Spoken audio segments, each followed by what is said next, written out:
国庆长假，女友庄琼说没钱和我约会，割掉我和她看电影的约定，却转头给自己的男助理买豪宅。晚上回家，他又装作加班疲惫，一脸深情吊着我，没事，我不累，等我还了当初治病借的钱，就和你结婚。可他不知道，我早就发现这只是一场豪门千金戏耍我的游戏，已经买了连夜走的高铁票。真相曝光后，他却慌了，捧着金银珠宝求我打他出气。大家好，开始今天的分享之前，希望你能给人间烟火点个订阅，我将会分享更多优质的内容。萧燕，抱歉，假期有3倍工资，我要留下来加班，不能陪你约会了。电影开场半小时，剧情都演到男女主快分手了，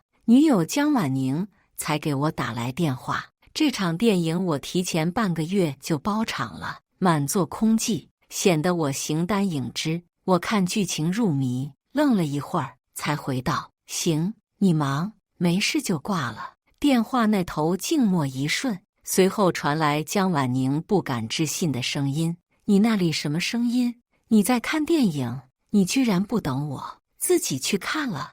我往嘴里塞了一把影院送的爆米花。是啊，电影院死活不退，没办法，不能浪费啊。电话那头隐约传来一丝男人低沉的闷笑声，看来江婉宁有人作陪。江婉宁沉默良久，竟然有些委屈道：萧燕，你是不是生气了？你以前不会不等我的，我加班赚钱，不也是为了能早点还清之前治病欠的钱，早点和你结婚吗？我讽刺一笑，这些年我做梦都想和江婉宁结婚，甚至我大出血包下整场电影的初心就是想和她求婚。可江婉宁说自己曾经身患重症，留下100万债务，不想拖垮我。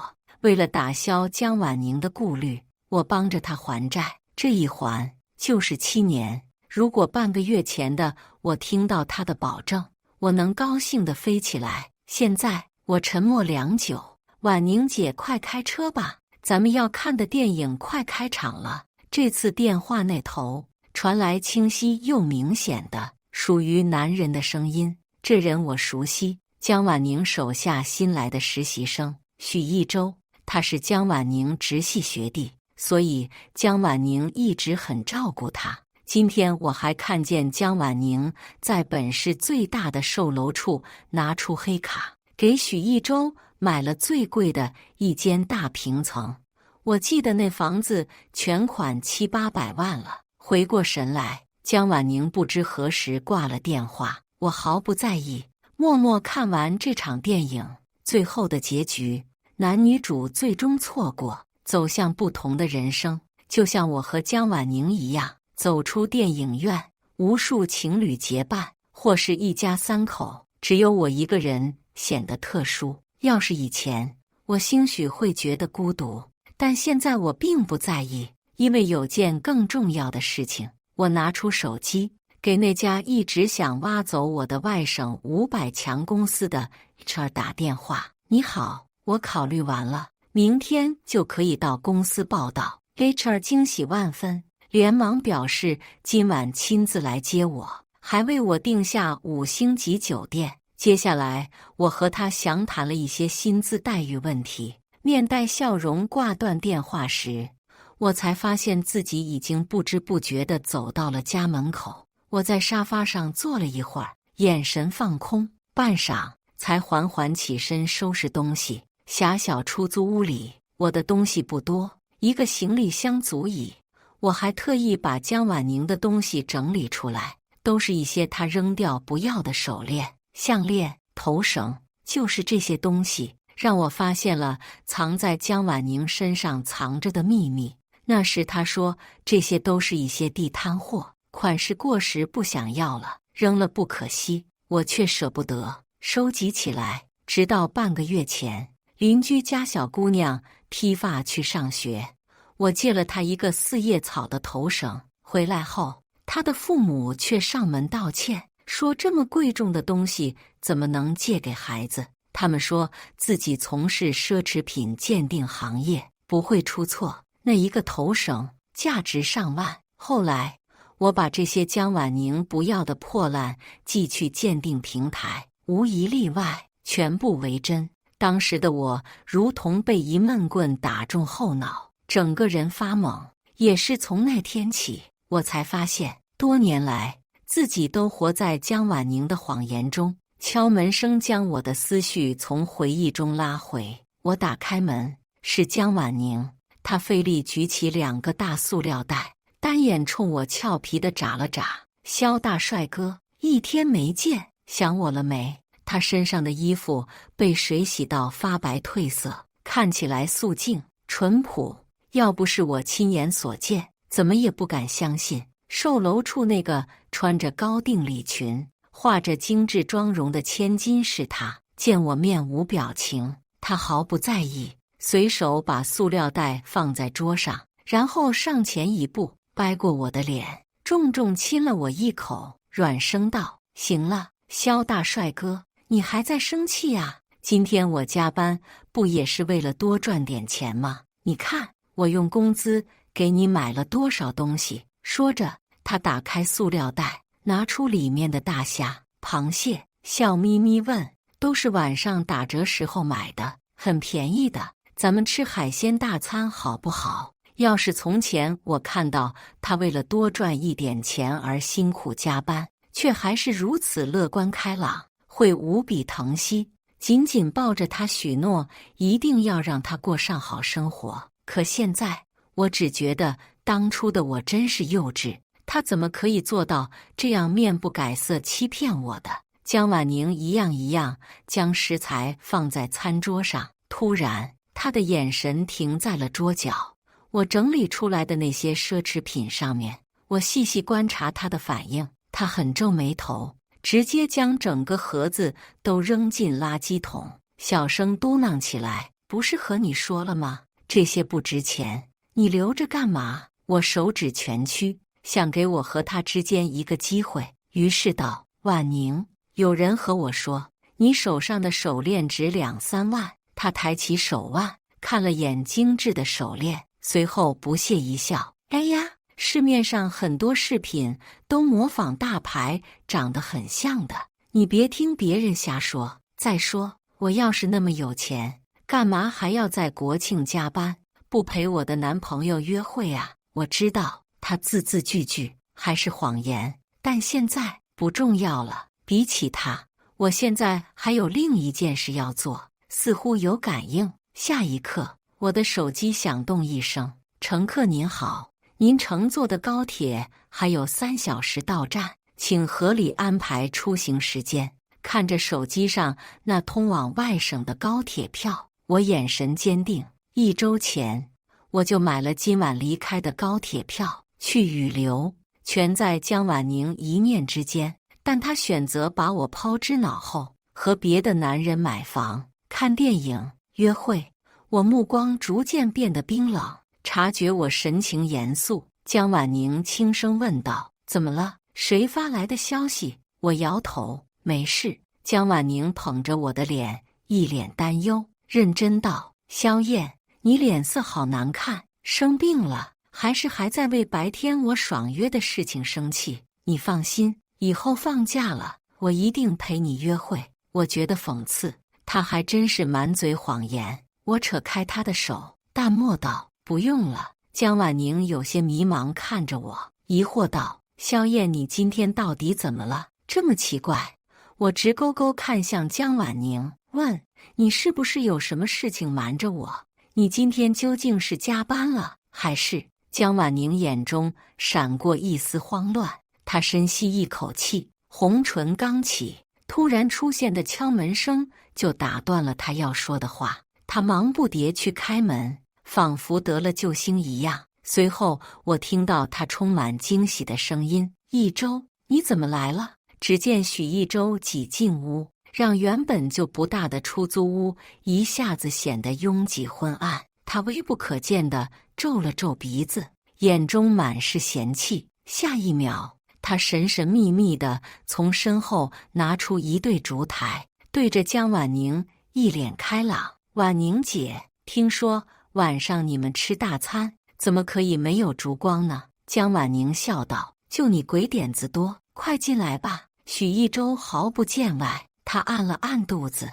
冲江婉宁撒娇：“婉宁姐，你着急回来，我都没吃饱，有没有零食给我垫垫？”这话是在暗示我，他和江婉宁一起共进晚餐了。要是以前，我肯定为此吃醋不高兴，现在我心如止水，一言不发。江婉宁只是含笑打趣许一舟，让他自己找找。两人气氛和乐融融，似乎插不进去第三个人。许一舟扫视一圈，只在角落翻到一个红塑料袋，里面装着袋装面包。这是我为了省钱当早餐和午餐买的临期面包。他拎着面包包装的一角，一脸嫌弃，小声嘟囔了一句：“我家狗都不吃。”然后飞快扔了回去，仿佛那面包上淬了毒一样。我冷眼看着这一切，知道他那一句是故意说给我听的。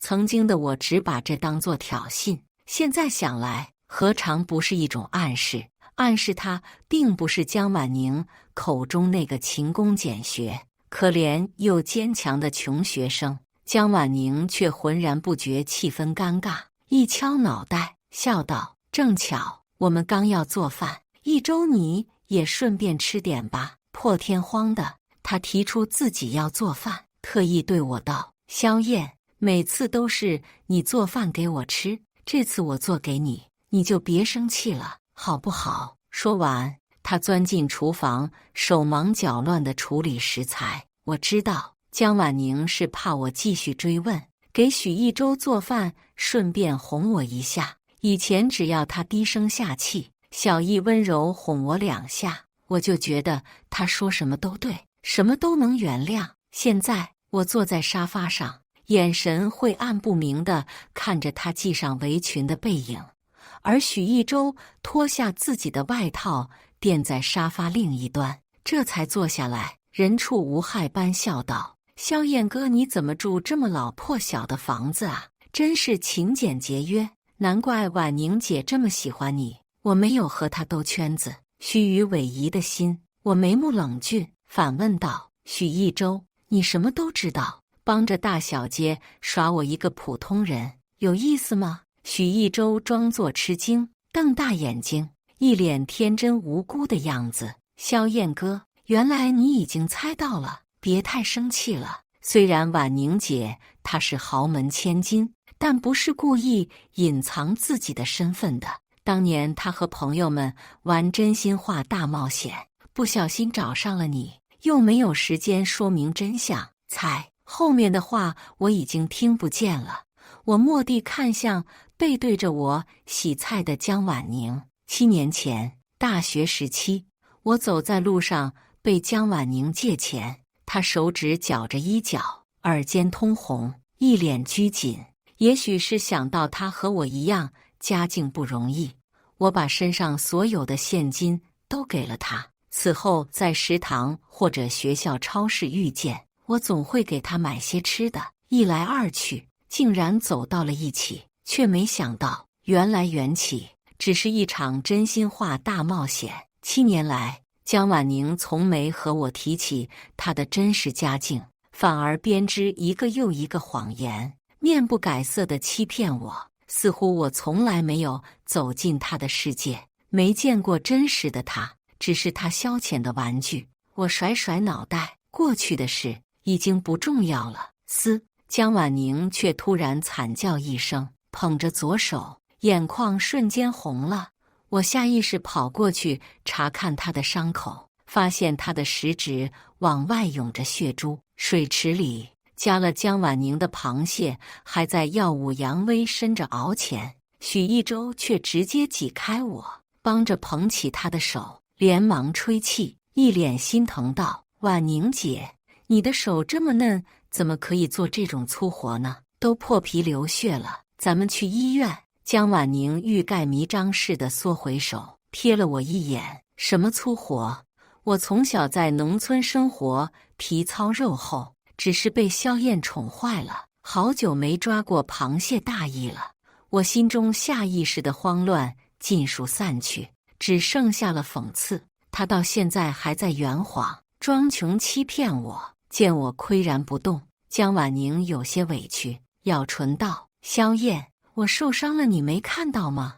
你以前都会给我包扎，安慰我的。”我突然觉得自己很累，不想再和他演下去了。我自嘲一笑：“江小姐，你玩够了吗？我不是你消遣的玩具。”江婉宁瞳孔一缩，但很快她眨了眨眼，装作懵懂无知：“萧燕，你在说什么？我听不懂。”我只是冷冷看着她，她有些无措地站着，咬着嘴唇，却吐不出一个字。许一舟的眼神在我们两人中间打转，唇角悄然勾起，也不作声。空气渐渐冷凝下来。半晌，江婉宁像是想到什么，她突然捂着心脏，大口喘气，俨然一副发病了的样子。她惨白着脸，可怜兮兮看向我：“萧燕，我有点难受。”她告诉我，她曾做过换心手术，因此欠下100万债务。所以只要他一捂着心脏皱眉，不管我和他在争吵还是冷战，都会放下一切关心他。现在他故技重施，想岔开话题。到了这个时候，他还要装鸵鸟，把头埋进沙子里吗？这次我不再留情，直言道：“江小姐，你别装了。今天你在售楼处的时候，我正好路过，一掷千金给许一舟买豪宅。你好大的手笔呀！”说话的时候，我的心脏一阵痉挛，不是因为江婉宁，而是为我自己不值。江婉宁愣着，不敢置信地看着我，我心中竟有一丝快意，企图从她脸上看到一丝慌张、懊悔、难堪的神情。可下一秒，江婉宁的话让我浑身发冷。只见她放下捂在心口的手，眉眼飞扬，轻快笑道：“原来你自己发现了，本来还想给你个惊喜呢。”我呆看着江婉宁，不明白她怎么能笑得出来。一直看戏的许一舟夸张地喘了一口气，如释重负般道：“婉宁姐，我差点就要演不下去了。”他站在江婉宁身边，满眼促狭笑意：“萧燕哥，婉宁姐隐瞒你也是为你好，给你个惊喜吗？恭喜你呀！听说婉宁姐快要和你结婚了，以后你就是江家的乘龙快婿了。”江婉宁有些害羞，娇嗔般推了下许一舟的胸膛：“你怎么就说出去了？”他抬眸看我，脸颊微红，一脸得意，仿佛宣读圣旨般高傲道：“萧燕，恭喜你成功通过了我们家的考验，没有辜负我多年的努力。”我觉得荒唐，狠狠皱眉，声音艰涩，失声问：“你说什么？”江婉宁满是骄傲之色，拍着胸脯道：“这7年，我放下锦衣玉食，选择吃糠咽菜，就是为了磨练你，培养你不爱慕虚荣的品质。”似乎觉得说不完，自己心中委屈。他挽过我的胳膊，不停埋怨：“你是不知道，我这些年为了你，吃了多少垃圾食品，穿了多少破衣服，皮肤都要烂了。以后你可得给我好好弥补回来。”他微微仰头看我，一脸不满，仿佛他才是这段关系中奉献最多的人。许一舟眼中闪过一丝暗光，鼓掌道：“那我可要提前祝你们新婚幸福了。其实我早就想告诉萧燕哥了，一直憋着闷死我了。萧燕哥，你现在的工作就是婉宁姐名下企业的，以后啊，你可就是名副其实的金龟婿了。”我如遭雷击，脑中一片轰鸣，仿佛山崩石摧。毕业后，我就在江婉宁介绍下来到这家公司。我奋斗7年，明明业务能力出众，却到现在还是个小组长。同期的同事早早升迁，对我冷嘲热讽，颐指气使。我每次和江婉宁说我自己不得志，想要跳槽，她都皱眉，要我不要好高骛远，要脚踏实地，劝我金子总会发光。他循循善诱，说我要是失业，和他结婚就遥遥无期了，不是吗？为了他，我只能咬牙坚持，在公司做小伏低不说，还天天加班，身子垮了大半，都不敢去看病。这些年攒的每一分钱，都是我从牙缝里省出来的，却没想到我的不得志，可能是江婉宁一手造成。一切奇怪的地方都有了合理的解释。我每次兴冲冲地和他说自己发了多少工资的时候，想必他都在心里笑话我吧，觉得我井底之蛙。回过神来，我深吸一口气，看向江婉宁的目光格外冰冷，问：江婉宁，是你授意不让我升职加薪的吗？江婉宁好像看不出我在愤怒，反而更加得意，笑颜如花。我也是为了你好啊，你想想这7年来，你变得多坚强，多稳重。要没有我鼓励你，给你制造挫折，你又怎么会成长？闻言，我不由冷笑一声，他怎么能这么正义凛然，说出这么不要脸的话的？江婉宁还在笑着，萧燕，你放心，以后我和你结婚了，一点虚职算什么？公司都是你的，不是吗？许一舟一脸深情隐忍的煽风点火。萧燕哥，婉宁姐真的很善良，要不是她资助我上大学，我压根走不到她面前来。她每年都会往我的账户上打50万，对一个陌生人都这样，对你肯定是不会亏待分毫的。江婉宁一脸娇羞，嘴角噙着笑意，沾沾自喜地看向我，仿佛邀功一般，好像过去一切事情已经翻篇了。我现在应该对她顶礼膜拜，感恩戴德，跪倒在她这位豪门贵女的16裙下。50万，我却低低笑出声来。这7年来，我当牛做马帮江婉宁还的债务，也就50万。江婉宁自以为是的考验，却几乎毁了我最好的青春，毁了我的身体，毁了我的一生。我周身寒彻，声音中满是冷意。江婉宁，你骗我骗得好苦啊！江婉宁忽视我铁青的面色，挽着我的胳膊，在我怀中娇笑。先苦后甜嘛，你可不要恃宠生骄了。你说，咱们的婚期定在什么时候比较好？蜜月旅行是去斐济还是？他眼神明亮，满眼期盼。我大力甩开他，冷声道：江婉宁，我一点也不觉得高兴，更不想娶你。畅想被打断，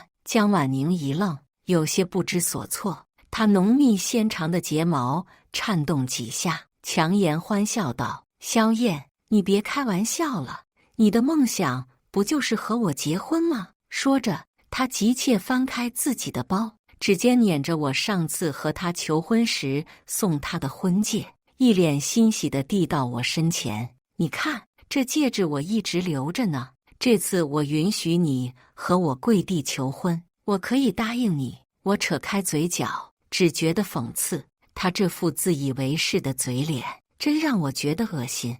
我接过江婉宁指尖的戒指，她的目光也一寸寸亮了起来，在她耳尖微红，一脸娇羞期待的模样前，我反手将这枚戒指扔出窗外。我冷漠一笑：江小姐，你说完了吗？说完了，我还赶时间坐高铁，没空陪你玩过家家的游戏。江婉宁瞳孔一缩，下意识身随心动，扑向窗台。萧燕，你疯了吗？我冷笑一声，拿起早就收拾好的行李，推开房门。许一舟立刻喊道：萧燕哥，你这是要去哪里呀？江婉宁闻言迅速折身回来，目光才移到我的行李箱上，满眼错愕。你早就收拾好了行李，你早就要走，为什么？我不想回答，行李箱却被江婉宁死死抓住。她紧盯着我，紧皱眉头，一脸不解。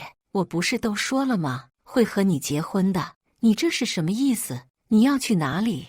我冷冷看着江婉宁，你骗了我7年，我还要感恩戴德吗？江婉宁，我没你想的那么下贱。许一舟唇角扬起，又迅速扯平，换作一脸担忧。萧燕哥，当豪门赘婿是多少人求也求不到的福分啊！难道你在为今天婉宁姐给我买豪宅而生气？你误会了，这是因为婉宁姐看到我住的地方太小，只有100平米，心善才给我买的。我自嘲一笑，江婉宁对许一舟还真是贴心，好一位知心大姐姐。这些年，我蜷缩在30平米的出租屋，江婉宁只会劝我隐忍。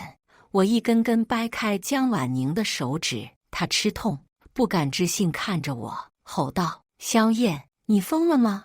你是不是觉得能和我结婚已经得意忘形了？想拿捏我？像你这样的男人，满大街都是。我选中你是你的幸运，你竟然这么不识好歹！”我摇摇头，迅速下楼。江婉宁还想追我，许一舟却拉住她，一脸为难。婉宁姐，伯母刚才发消息让我带你回家，说有要事。萧燕哥他兴许一时接受不了现实，等他想通了，自己就会回来的。江婉宁攥紧双拳，指尖深深刺入掌心，最终上了许一舟的跑车。我前往高铁站检票上车，一切顺畅无比。窗外风景飞速掠过，从灯火通明的都市开到荒郊野岭。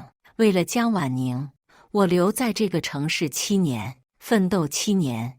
我心中长叹一声：再见，不，最好是再也不见了。在外省公司里，我的上司和同事们对我很好，我享受到了前所未有的尊重。听到我在江婉宁的企业薪水竟然刚过万时，他们都一脸震惊，直呼不可思议。要知道我的水平，在任何一家500强做个主管都没有问题。他们也没听说江是这么抠门啊。我只是凄苦一笑。这段时间以来，江婉宁没有找过我一次，对我来说倒是件好事，让时间冲淡过往的伤痕。1周后，半夜，我正在睡觉，手机屏幕却亮了起来，久违地弹出了江婉宁的消息：行了，你藏了1个月了，还要藏多久？你身上就那么点存款，够花吗？我包了一家影院，就咱们2个人，下午3点等你。他发来一个地址，我被噪音吵醒，拿起手机，眯着眼睛看了眼，正是我在国庆假期当天我为江婉宁包的那个影院。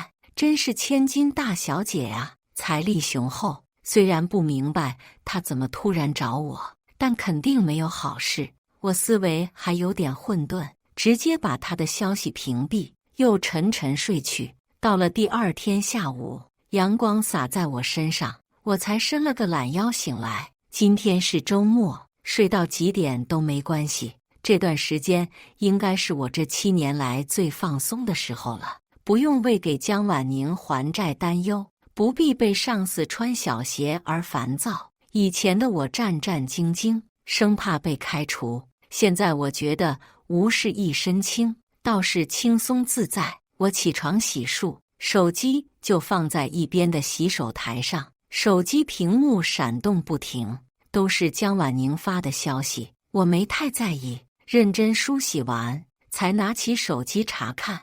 我先往上翻，找到最原始的，已经超时15分钟了。萧燕，你未免太过分了吧？别以为我会容忍你，要是你10分钟内不出现在我面前，以后你别想找到工作，怎么求我也不会原谅你的。1个小时后，江婉宁发来的消息明显语气弱了下来。房东说你退租了，人事说你辞职了，你竟然真的走了。萧燕，你究竟想怎么样？就因为我给一周买了个房子，你要生这么大气？我嘴角讽笑，心中隐隐有一种暗爽的感觉。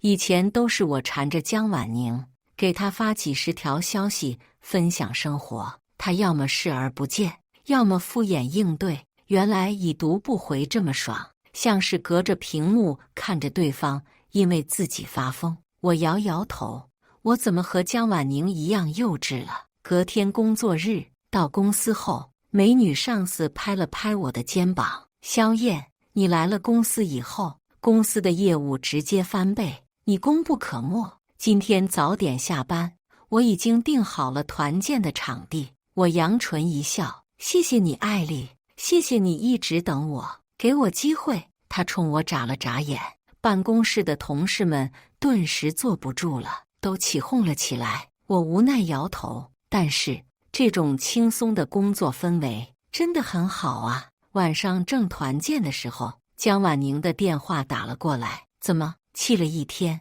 想骂我一通。我原本想挂了电话，谁知同事们都起哄：“萧燕，这是谁呀？你的表情不对劲哦，快接通，让我们听听。”当着众人面，我只能接通了。“萧燕，外面打雷了，我好害怕。你不是说会一辈子保护我吗？”电话那头，江婉宁的声音虚弱无力，甚至带着哭腔，满是依赖。我有些愣着，看了又看，才确定真是江婉宁。每次我和她争吵，都是我先败下阵来，求她原谅，从没见她对我这么软声说过话。同事们像吃到了大瓜，小声问我是谁，我无奈做了个口型：“前女友。”同事们一副我懂的表情，有的不怕事大，当即捏着嗓子用英语娇声道：“萧燕，你愣着干嘛？再喝一杯呀！”江婉宁那边陡然安静，随即传来一声刺耳的声音，仿佛有什么东西被狠狠砸翻了：“萧燕，你到底在哪儿？你身边那个女人究竟是谁？”我勾唇嘲讽一笑：“江大小姐，你不是说你不会英语吗？”江婉宁哽了一下：“萧燕，我不是都和你说清楚了，我这7年都是为了你才……”我直接打断：“江大小姐，真心话大冒险的游戏玩这么久，你不累吗？我累了，不奉陪了。”说完，我挂断电话，平复了一下因为江婉宁而有些焦躁的心绪。我面带笑容，重回聚会的氛围中。我以为我和江婉宁应该从此彻底断了，再也不会有交集。谁知第2天，我来到公司时，不少员工看见我窃窃私语，一脸八卦表情。我皱眉，脸色难看地往里走，却正好撞上一个熟悉的人影，一个我认为绝对不应该出现在这里的人——江婉宁。她正和我的上司艾丽相谈甚欢，唇角扬起，扭头望见我，她眼睛瞬间一亮。我皱眉，几乎有些认不出她了。按理说，她现在不用再装穷了，应该容光焕发才对，现在看来却一脸憔悴。她眼下青黑，像是一夜没睡，总是柔顺的发丝现在也有些凌乱。她上前一步，站定在我身前，凉薄一笑：“跑啊！我看你这个负心汉还能跑到哪里去？”我深深皱眉，想不到江婉宁竟然找上门来了。我一脸冷漠问道：“江小姐，你来这里做什么？”艾丽表情有些难看，欲言又止道：“萧燕，这是你的女朋友？”我摇头：“不是。”江婉宁却急声反驳：“什么不是？我什么时候说要和你分手了？”她蓦地瞪大眼睛，眼白中的血丝一条一条无比清晰，生怕她要搞事情。我下意识将艾丽护在身后，冷声道：“江婉宁，你有什么冲我来？别对无辜的人下手。”江婉宁脸色铁青，死死盯着我身后的艾丽，咬着牙嘟囔了一句狐狸精。下一秒，她冷嗤一声：“萧燕，我没你想的那么龌龊，我不仅不会下手，还要给你的上司送一扇大生意呢。”她唇角扬起，拿出一份合同：“只要签了，艾丽，你们公司能增加多少利润？应该不用我说吧？”江婉宁哪会这么好心，白白送钱？我皱眉：“你的条件是什么？”江婉宁眉目舒展，仰着头，像个骄傲的白天鹅：“很简单，我要你跟我回去。”我深吸一口气，像江婉宁这样的大小姐，肯定是接受不了自己被甩的落差。我实在不想因为自己的缘故再牵连这家公司了，只能点头。飞机上，江婉宁坐在我的身边，死死盯着我，生怕我跑了，连我去个厕所都一脸警惕。我在心里翻了个白眼，难道我还能跳飞机吗？回到座位上，江婉宁冷哼一声，警告般低声道：“我告诉你，这次回去以后，你最好给我乖乖听话，不然……”我无奈，心中生出了懊悔之意。当初我怎么想的？怎么就招上了这个一个跋扈的千金大小姐？飞机落地后，我和江婉宁在高级轿车的后座落座，空气诡异的安静。我便让司机打开收音机，谁知竟然听到了一则新闻，让我愣住。本是豪门贵女江婉宁宣布和许家寻回的小少爷许一舟订婚，天作之合，羡煞旁人。关掉！我还没听完，江婉宁厉声让司机关掉新闻。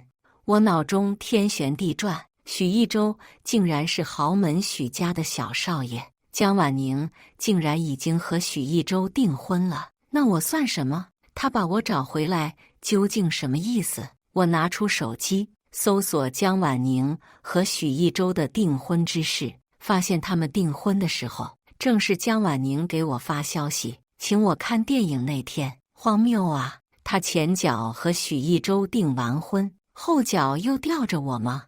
我只觉得一阵恶寒。江婉宁手缠上我的胳膊，柔声道：“萧燕，不是你想的那样的。你……”我狠狠甩开他，他还想说什么？车却已经到了目的地，一片环境清幽的别墅区。后座的门被拉开，许一舟的手伸进来，笑道：“婉宁，你终于回来了，累不累呀？”江婉宁犹豫看我一眼，最终搭上了许一舟的手，优雅的下车。他回身想拉我，我反手开了另一个车门，冷笑道：“江婉宁，你把我叫回来，就为了让我喝你和许一舟的喜酒吗？”“当然不是。”江婉宁瞪大眼睛解释道：“我和一舟只是商业联姻，为了稳定股市而已。这里是我给你买的房子，你看看喜不喜欢？当我们的婚房怎么样？”我狠狠皱眉，说不出的反感。以前我总幻想以后赚了大钱，就给江婉宁买豪宅，幸福生活。可现在，我却宁愿从未认识过她。三心二意的女人，谁爱要谁要。见我脸色阴沉，许一舟立即笑道：“婉宁，让我劝劝萧燕哥吧，我们都是男人，比较说得来。”江婉宁微微点头，许一舟拉我到一个角落，下一秒却变了张脸，神情阴冷，宛如毒蛇一般吐着信子：“萧燕，你为什么还要回来缠着婉宁不放？这万贯家财，你配吗？”看他一脸倨傲的样子，我被气笑了。“许一舟，你以为我想回来是江婉宁给我绑回来的？”许一舟根本不信我说的，他上前拽住我的领口，神情狰狞，自说自话：“你别以为和婉宁谈了7年恋爱能怎么样，以为欲擒故纵就能让他和你结婚，想太多了。我告诉你，我和婉宁才是门当户对，你要是识相，就给我离婉宁远点，听到没有？”我的忍耐到了极点，一脸不耐烦地将许一舟推开。他眉目一凛，却在听见细微脚步声时变成了得意，故意向后倒去。“你们谈的怎么？”“一舟。”江婉宁神情惊恐地拖住许一舟的后背，这才避免了一桩惨案的发生。他眼神如刀般看向我，吼道：“萧燕，你疯了！”许一舟安抚似的拍了拍江婉宁的后背，弱声道：“婉宁，我没事。”萧燕哥知道我们订婚有点激动，他不是故意的。我自嘲一笑，他们都这么相亲相爱了，我倒不伦不类。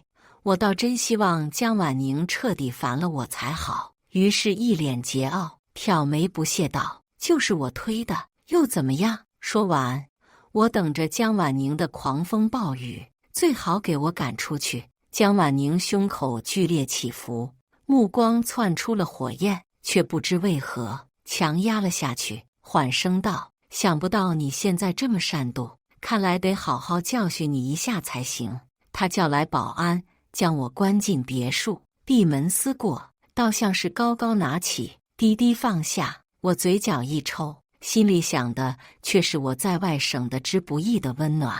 不知道艾丽他们怎么样了，江婉宁有没有为难他们？我扫视一圈，看着别墅内的装饰，还真是金碧辉煌。反正现在哪也去不了，我随遇而安，在沙发上躺着睡着了。感觉饿了，就打开冰箱，找出食材，自己做饭吃。却没想到，做完在洗碗的时候，大门被打开了。江婉宁抱着我的腰，脸贴在我的后背，声音闷闷的：“好久没吃你做的菜了，我想吃糖醋里脊。”我头也不回，一脸平淡：“我不爱吃酸甜口。”江婉宁踮脚掰过我的脸，恼怒道：“以前你说过，只要是我想吃的都给我做，你现在这是怎么回事啊？”我一脸古怪看着江婉宁，真想看看她的大脑究竟是什么结构的。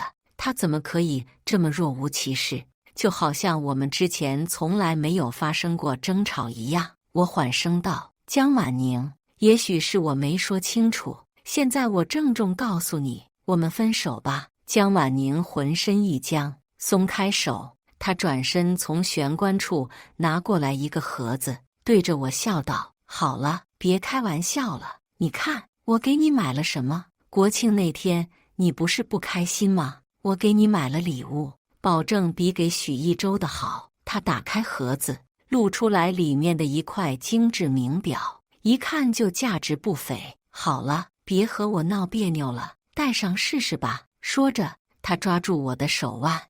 我失神看着他头顶的发窝，看到的却是以前他在我面前装穷时往我手上系小皮筋的画面。那时的我觉得自己是世界上最幸福的人，心中满是感动。他从来不知道，钱对我来说没有那么重要，重要的是我们之间的感情和经历。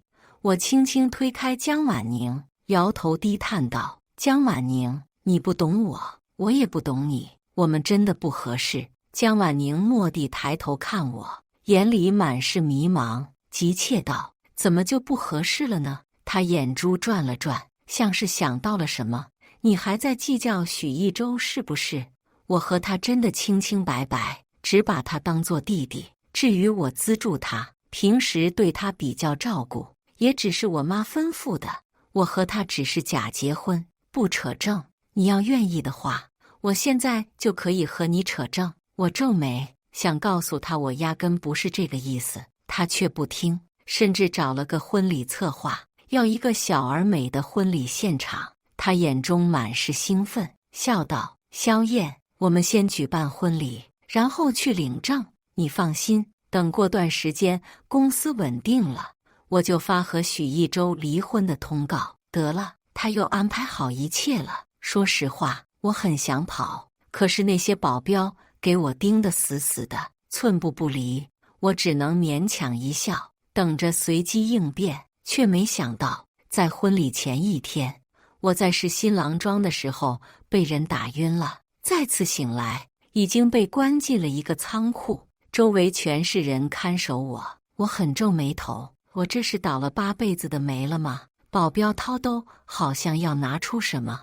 我立刻紧闭双眼，想象中的疼痛却没有袭来，反而听到了音乐声。我睁开眼，眼前是一台手机，屏幕中是一场婚礼的记录。江婉宁和许一周正在交换戒指，两人看起来就像金童玉女，天生一对。江婉宁的脸色不怎么好看，有些苍白，只有镜头对准她的时候，才露出一点笑意。我皱眉，保镖慢悠悠道：“许先生，你该认清现实了，只有许先生才配得上江小姐，所以是许一周给我绑来的。”我平静问道，心中却有几分喜悦。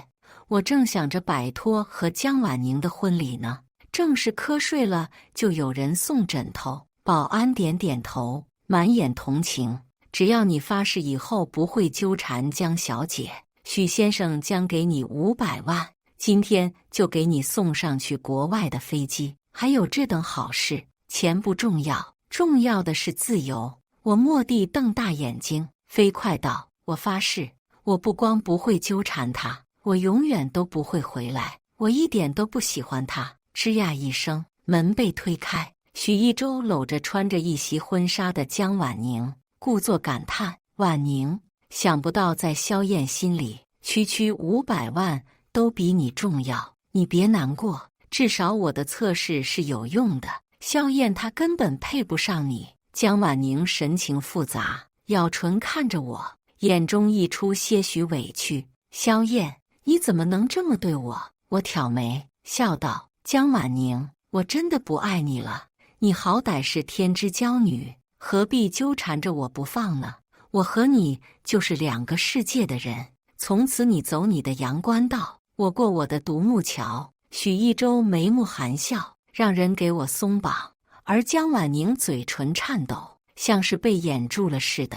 我和他擦肩而过时，他才蓦地抓住我的胳膊。萧燕，你以前总为钱发愁的时候，满心满眼都是我。现在只要你和我在一起，就有数不清的钱。为什么反而要拒我于千里之外？我还没张口，却有一道充满凌厉的声音响起：婉宁，你胡闹什么？我养你到这么大，不是让你和这种穷小子在一起的。只见一个和江婉宁眉目相似的老妇人从一脸豪车上下来。江婉宁有些畏惧地缩了缩脖子，小声喊着：妈，是谁惊动了你？老妇人一脸严肃：婉宁，你在外面玩了7年，也该玩够了吧？她偏过头瞥了我一眼：年轻人，你走吧，以后不要再让我看见你。我点头就快步走去，身后传来江婉宁前所未有的凄厉的呼喊声。她像被什么东西挡住了，只能徒劳地喊着我的名字：萧燕，你给我回来！我抿紧唇瓣，不再回头。从那天起，江婉宁就像人间蒸发了一样。艾丽给我打来电话，说江氏和他们的合同被撤销了，公司拿了一大笔赔偿金，诚心邀请我回去。我唇角一勾，欣然答应。再度回到公司，看见那一个个熟悉的友善的面孔，我露出微笑。以后的人生应该会更加灿烂吧。以上就是今天分享的故事，大家有什么想说的、想吐槽的，欢迎在下方评论交流，也更希望能给人间烟火点个订阅，我将会分享更多优质的故事内容。